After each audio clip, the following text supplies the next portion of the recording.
जब से Iran America के बीच सीज फायर हुआ है, तब से पाकिस्तानी प्रधानमंत्री शहबाज शरीफ और जनरल मुनीर दोनों ही मुंगेरी लाल की तरह एक ही सपने में डूबे हैं, शांति का नोबेल प्राइज। लेकिन कमबख्त नींद है कि सपना पूरा होने से पहले ही टूट जाती है और नोबेल प्राइज की ट्रॉफी ऐसे गायब होती है जैसे पाकिस्तानी गधों के सिर से सींग। इस बात से शहबाज शरीफ की मायूसी इतनी गहरी हो जाती है कि सिपह सालारों की तालियां भी उसे कम नहीं कर पाती। बयान के आखिरी हिस्से में शहबाज ने बता दिया कि वो सिर्फ पाकिस्तान के सबसे बड़े जुमलेबाज ही नहीं बल्कि आंसू बहाने में माहिर एक्टर भी हैं। माशाअल्लाह। शहबाज शरीफ के मीटिंग रूम से जाते हुए तालियों की गड़गड़ाहट थमी नहीं, लेकिन फर्जी शांतिदूत का चोला ओढ़े पाकिस्तानी प्रधानमंत्री का असली गम कम नहीं हुआ। शहबाज शरीफ का नोबेल ड्रीम मानो आंसुओं का एक जाम था। कुछ पी गए, कुछ छलका गए। शहबाज शरीफ को सबसे बड़ा झटका दिया अमेरिका ने। अमेरिकी राष्ट्रपति डोनाल्ड ट्रंप, उपराष्ट्रपति और रक्षा मंत्री तक जैसे झूठ का पुलिंदा खोल रहे हैं पाकिस्तान का, वो शहबाज शरीफ के नोबेल ड्रीम के लिए किसी कुठाराघात से कम नहीं है। शहबाज शरीफ का दिल सबसे पहले तोड़ा तो खुद डोनाल्ड ट्रंप ने। डोनाल्ड ट्रंप सीज फायर की शर्त में लेबनान का नाम सुनते ही भड़क गए, लेकिन असली चोट दी अमेरिका के उपराष्ट्रपति जेडी वेंस ने बाकायदा शहबाज के ट्वीट की मार्किंग करते हुए बयान दिया कि ये तो अमेरिका को कभी मंजूर ही नहीं था। सीज फायर पर अमेरिका का रुख क्या है, ये जेडी वेंस ने क्लियर कर दिया। अब इसे लेकर पाकिस्तानी मीडिया हैंडल्स पर ऐसे मीम भी वायरल हैं जिसमें ट्रंप सीज फायर का ड्राफ्ट मैसेज लिखवा रहे हैं।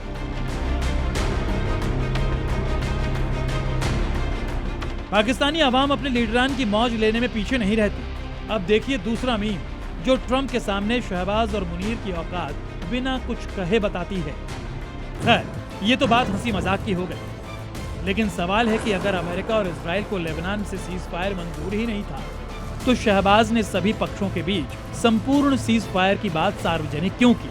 सीज फायर के ऐलान के बाद से ही इजराइल ने लेबनान के रिहायशी इलाकों से लेकर हिजबुल्लाह के ठिकानों तक जो हमले हैं अब और ज्यादा तेज कर दिए हैं। अमेरिका इसका समर्थन कर रहा है क्योंकि अमेरिका ये मानता है कि लेबनान तो सीज फायर का हिस्सा था ही नहीं। तो फिर सवाल ये है कि शहबाज ने इतना बड़ा झूठ क्यों बोला या फिर उनसे झूठ बुलवाया गया? ये दोनों सवाल इस वक्त वाजिब हो सकते हैं, लेकिन इसी झूठ के सहारे शहबाज शरीफ का नोबेल प्राइज का ख्वाब बहुत हास्यास्पद है। पाकिस्तान के इस मशहूर न्यूज चैनल पर इस डिबेट को सुनिए। आपको पता चलेगा कि शहबाज सरकार की तरफ से डिबेट में भेजे नुमाइंदे उन्हें शांति का नोबेल प्राइज देने की मांग किन वजहों से कर रहे हैं। आपने शहबाज और मुनीर को नोबेल प्राइज दिलाने के लिए कैसी बैटिंग चल रही है।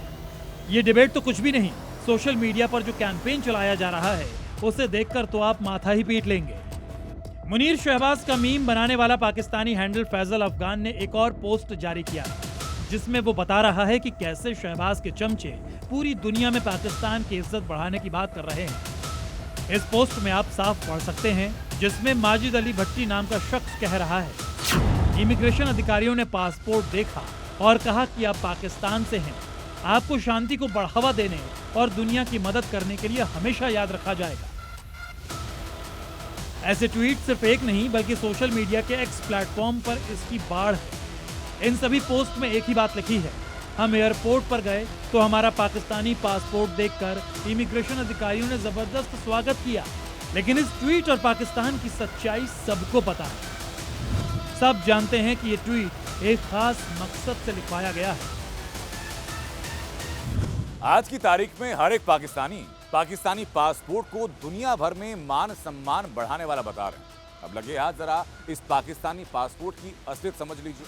दुनिया भर में पासपोर्ट्स की एक रैंकिंग होती है जो कहा जाता है HPI यानी हेनले पासपोर्ट इंडेक्स। HPI 2026 के मुताबिक पाकिस्तान का पासपोर्ट दुनिया के सबसे कमजोर पासपोर्ट्स में से एक है। भारत तो छोड़िए, श्रीलंका भी छोड़िए, पाकिस्तान की रैंकिंग इसमें नेपाल से भी नीचे।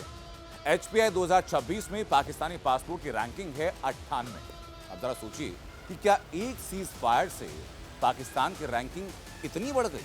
सीज फायर पर पाकिस्तान का हश्र क्या होगा ये तो 11 अप्रैल को इस्लामाबाद में होने वाली मीटिंग से पता चलेगा। इस मीटिंग में ही ये साफ होगा कि युद्ध विराम की 10 शर्तों में लेबनान और यूरेनियम संवर्धन जैसे मुद्दों पर कंफ्यूजन कहां से पैदा हुआ। इसके साथ ये भी पता चलेगा कि क्या अपनी पीठ थपथपाने के लिए शहबाज शरीफ ने ये कंफ्यूजन पैदा किया। अमेरिका और ईरान के बीच सीज़फायर के बाद पहले राउंड की बातचीत पाकिस्तान की राजधानी इस्लामाबाद में होने वाली है। इसमें कौन कौन से लोग शामिल हो सकते हैं, अब जरा इस पर नजर डाल लीजिए। जेडी वेंस, उपराष्ट्रपति अमेरिका। स्टीव विटकॉफ, विशेष दूत। जेरेड कुशनर, ट्रंप के दामाद। और ईरान की तरफ से Mohammad Ghalibaf, speaker Iran. Abbas Araghchi, विदेश मंत्री Iran. Mohammad Bagher, SNSC Iran शामिल होंगे। अभी इस मीटिंग में 2 दिन का वक्त बाकी है। इधर लेबनान पर इजराइल के हमले तेज हुए हैं। इसमें अमेरिका का समर्थन हासिल है, इसलिए इजराइल भी रुकने वाला नहीं है। नेतन्याहू के बयान के बाद ईरान के विदेश मंत्री अब्बास अरागची ने भी सीज फायर तोड़ने की धमकी दे डाली है। अरागची ने कहा कि लेबनान पर हमला सीज फायर की शर्तों का सीधा उल्लंघन है।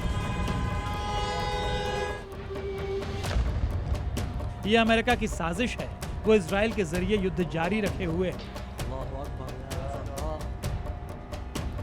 इस धमकी के साथ ईरान ने लेबनान के समर्थन में एक बड़ा एक्शन स्ट्रेट ऑफ हॉर्मुज में लिया है। ईरान ने भी सीज फायर की शर्तों का उल्लंघन करते हुए हॉर्मुज के समुद्री मार्ग को फिर से बंद कर दिया है। वहीं हिजबुल्लाह ने भी चेतावनी दे दी है कि अगर सीज फायर में लेबनान को शामिल नहीं किया गया तो ये समझौता टूट सकता है। तो ऐसे हालात के लिए जिम्मेदार कौन है? शहबाज शरीफ, जनरल मुनीर, या इनके पीछे कोई सीक्रेट आका है जो सीज फायर पर इतना बड़ा कंफ्यूजन पैदा कर अपना उल्लू सीधा कर रहा है?